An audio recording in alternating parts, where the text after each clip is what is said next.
Entonces ahora vamos a escuchar la exposición de María Naredo, la fiscal, sobre los casos escuchados, los casos que oímos. Pues Egunon, buenos días, respetable jurado. Una vez investigados y analizados los casos de Inés, Ollana y María,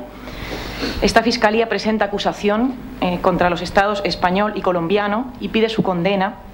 en base a la vulneración de normas y estándares internacionales de protección de los derechos humanos de las mujeres.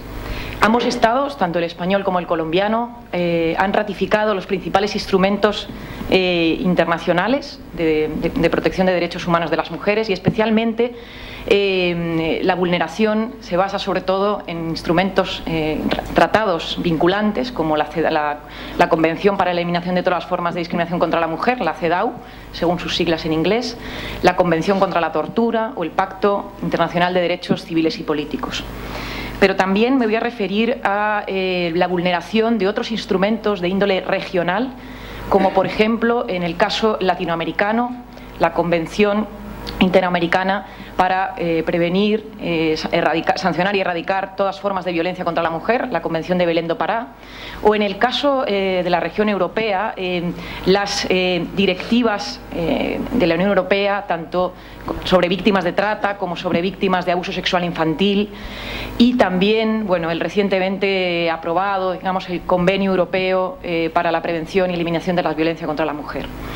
Pero además, estos estados, no quiero que se confunda el jurado, porque son una avanzadilla en términos de incluso legislación interna. Estos dos estados, tanto el Estado español como el colombiano, tienen aprobadas dos leyes específicas sobre violencia contra la mujer. La Ley 1/2004 del Estado español, Ley Orgánica 1/2004 para la protección frente a la violencia de género, y la Ley colombiana 1257 del año 2008, contra todas las formas de violencia contra la mujer. Con lo cual, a nivel legal, veremos que hay algunos vacíos, veremos que hay algunas cuestiones, por supuesto, a subsanar, pero esta fiscal quiere llamar la atención del jurado especialmente en la obligación de hacer los derechos realidad, ¿no? En esa obligación tan importante en términos de debida diligencia del Estado, en términos de derechos humanos, que es hacer realidad los derechos. Esta fiscal presenta tres motivos generales de acusación y tres motivos específicos. De los tres motivos generales, dos se centran o se dirigen contra el Estado español y uno contra el Estado colombiano. El primer motivo general de acusación y petición de condena al Estado español es que el Estado responde contra la violencia hacia las mujeres de forma parcial. Se nos ha dicho, se ha aprobado una ley integral, pero la verdad es que esta Fiscalía, además de los casos, digamos, ya presentados, ha recogido otros casos que quiere poner también en conocimiento del jurado y que abundan en la idea de que la violencia contra las mujeres, como es definida por Naciones Unidas en su declaración de 1993 y como es definida también en la Recomendación General 19 del Comité de la CEDAW, es decir, como cualquier forma o manifestación de violencia contra la mujer por el hecho de serlo o que le afecta de forma desproporcionada y, por supuesto, cometida tanto por agentes estatales como por particulares. Sin embargo, contraviniendo esto, y el Estado español, en la Ley 1/2004, aborda única y exclusivamente una de las manifestaciones de esa violencia, que es la violencia ejercida, la violencia machista ejercida en el ámbito de la pareja o expareja.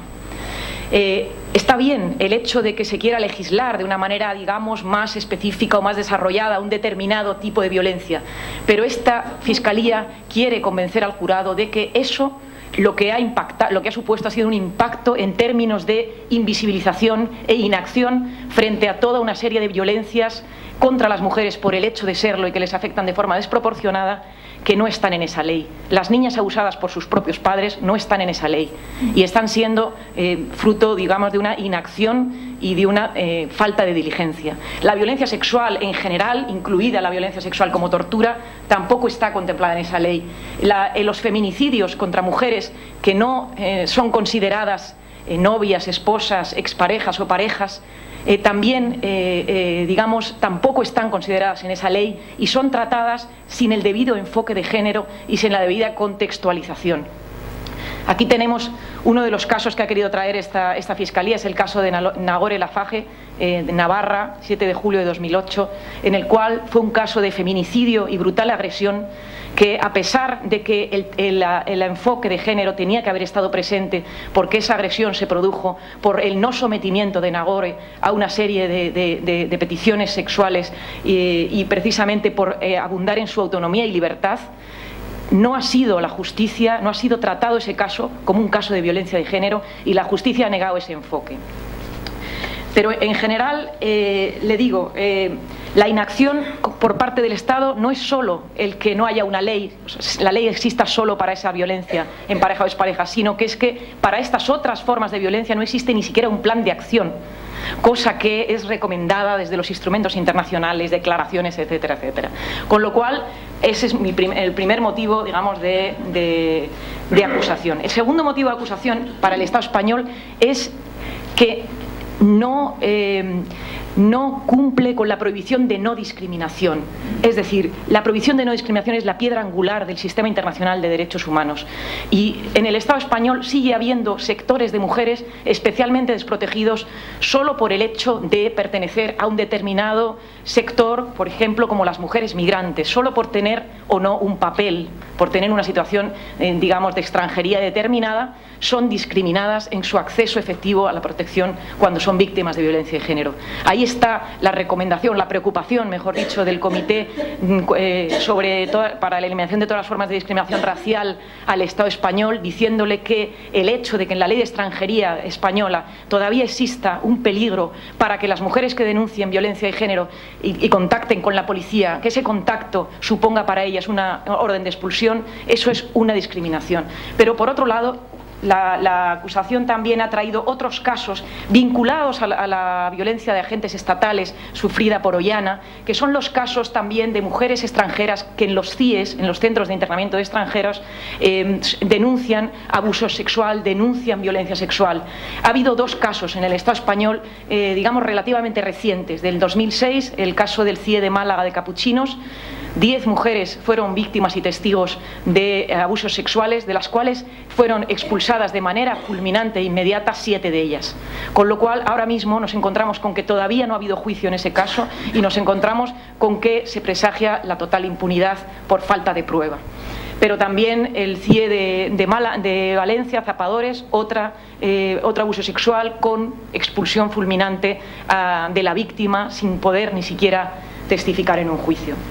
Con lo cual, esto sucede también porque estas mujeres son migrantes y porque estas mujeres tienen ese trato discriminado diferente, ¿no? Entre los motivos generales, también quiero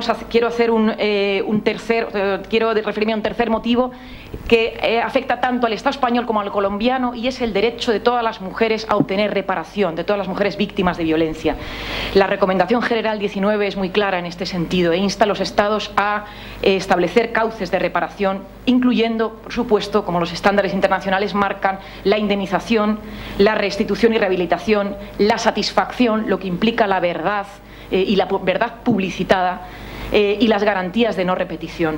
Pues bien, en el Estado español ni la Ley 1/2004 ni ninguna otra ley ni ningún otro instrumento ha incluido el derecho a la reparación. El derecho a la reparación para las víctimas de violencia de género no está en el ámbito legislativo español. Simplemente existe una ley general para víctimas de delitos violentos, la 35 del 95, que es absolutamente ineficaz para que las mujeres, por lo restrictivo de sus requisitos y lo diferente en tanto lo que son las circunstancias de las víctimas de violencia de género, es ineficaz absolutamente para garantizar siquiera ya la compensación económica o la rehabilitación. No digamos ya el derecho a la satisfacción o las garantías de no repetición.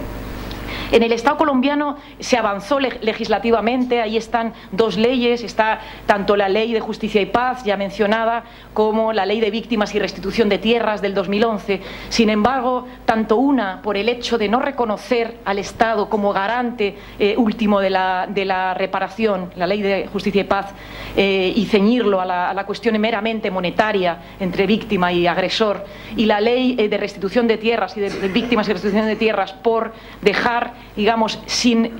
terminar de agarrar lo que son los mecanismos de aplicación,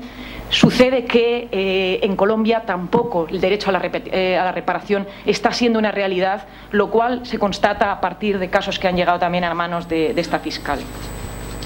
Pero voy a centrarme ya también, en mi segunda parte de la exposición, en los motivos específicos de acusación. Los tres casos que hemos oído, los tres casos que se han testimoniado aquí en este tribunal, en esta sala, dan cuenta de motivos bien precisos de acusación. El primero, el caso de Inés Arana. Por este caso, la Fiscalía pide que se condene al Estado español por oponer graves obstáculos en el acceso efectivo a la obtención de justicia. Porque más allá de la ley, es decir, ahí sí que el Estado español, en el caso de violencia en pareja o expareja, realizó un camino que desde luego importante, un camino en el sentido de trazar una ley que define unos juzgados con una especialización, una fiscalía con una especialización y una serie de derechos específicos en tanto a la obtención de justicia para víctimas de violencia de género. Pero ¿cuál está siendo la realidad? La realidad es que 8 años después de la aprobación de esta ley y de la entrada en vigor de estos juzgados, las organizaciones de mujeres y de derechos humanos estamos constatando que los obstáculos que existían previos a la ley, previos al funcionamiento de estos juzgados, se repiten. Y no solo se repiten, sino que está habiendo incluso posibles efectos no deseados de la ley, en el sentido de que se pueden estar agravando patrones machistas, tanto por parte de defensores y defensoras de los agresores, como por parte de actores institucionales, ¿no? Esto nos preocupa especialmente porque las trabas y los obstáculos se vienen documentando y esta Fiscalía tiene esos documentos, pero es que a la vez nos preocupa que los agresores y los abogados de los agresores estén emprendiendo esas estrategias como la contradenuncia a las víctimas. La contradenuncia a las víctimas está siendo una estrategia cada vez más extendida, pero lo que ya es impresionante, o sea, lo que ya supone una vulneración total del derecho de las mujeres a la verdad y la justicia, es que sea la propia Fiscalía de la Nación, la propia Fiscalía General del Estado, la que emprenda esa contraacusación, o sea,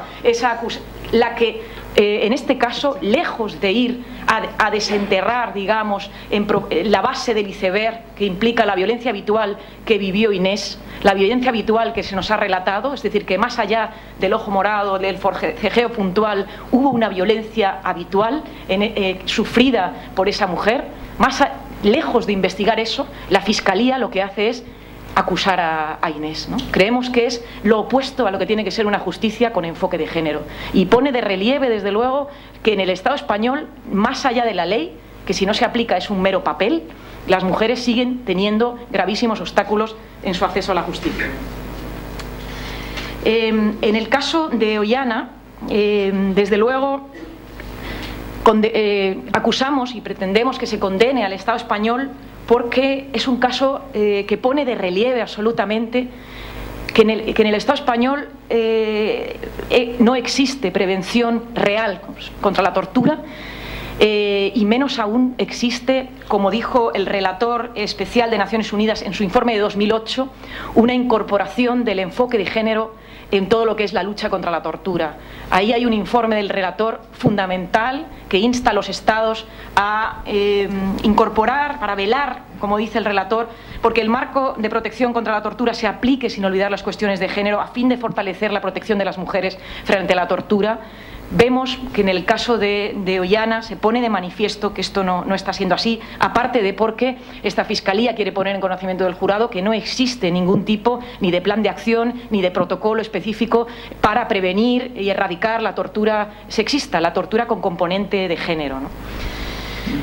El relator plantea una cosa interesante en la que quiero abundar, ¿no? Como los elementos de la tortura son, entre ellos están la impotencia, el elemento de la impotencia, el elemento del propósito, cómo realmente el elemento de la impotencia en el caso de Ollana es todavía más importante. O sea, el elemento de la impotencia se le llama cuando una persona ejerce un poder total sobre otra. Cuando una persona ejerce un poder total sobre otra, que lo que dice el relator es que en caso de tortura machista eso no se restringe a una relación individual de poder,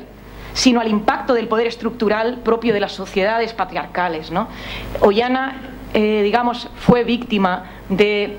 esa impotencia, o sea, sujeta a esa impotencia por el hecho también de ser una violencia fundada en el patriarcado, agentes estatales fundados en el patriarcado, pero a la vez la impotencia devino también del propio régimen de incomunicación, que es un régimen que desde esta Fiscalía se pone en conocimiento del jurado, que ya ha sido, digamos, motivo de preocupación tanto por el propio relator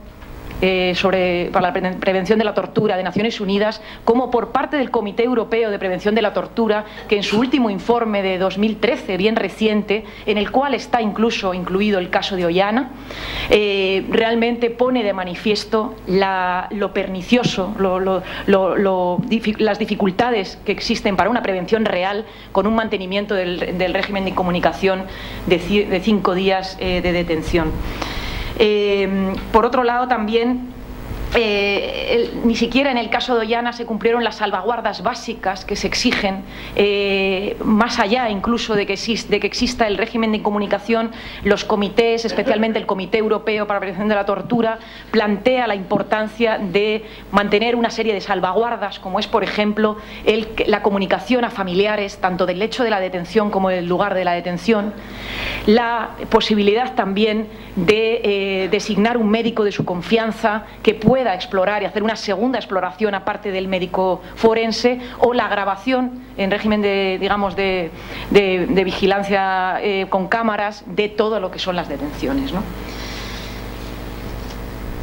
En tercer lugar, el tercer motivo de acusación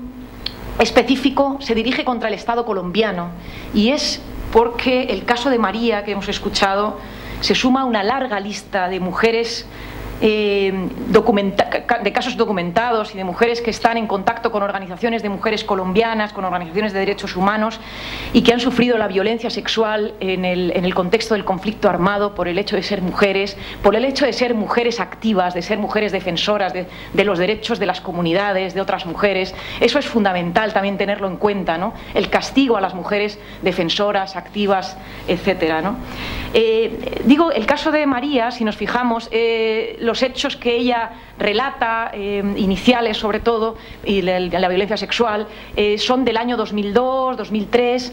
pero yo quiero llamar la atención del jurado, especialmente en el caso del Estado colombiano, que es un Estado bien activo en cuanto a ratificar tratados o promulgar leyes, etcétera, etcétera. Quiero llamar la atención en el hecho de que esa violencia persiste, esa violencia, el auto 092 de la Corte Constitucional colombiana, que es un auto absolutamente histórico y directamente reconoce estos crímenes como sistemáticos y dice que la violencia sexual sigue siendo una práctica habitual, extendida, sistemática e invisible en el contexto del conflicto armado. También otra cuestión que puede, digamos, desviar la atención es el hecho de que las AUC hayan sido desmovilizadas, y el hecho de que el paramilitarismo quizá, se piense determinadas personas que es cuestión del pasado, ¿no? Yo quiero no solamente decir lo contrario a través de informes de organizaciones de mujeres, de organizaciones de derechos humanos, sino traer aquí a conocimiento del jurado el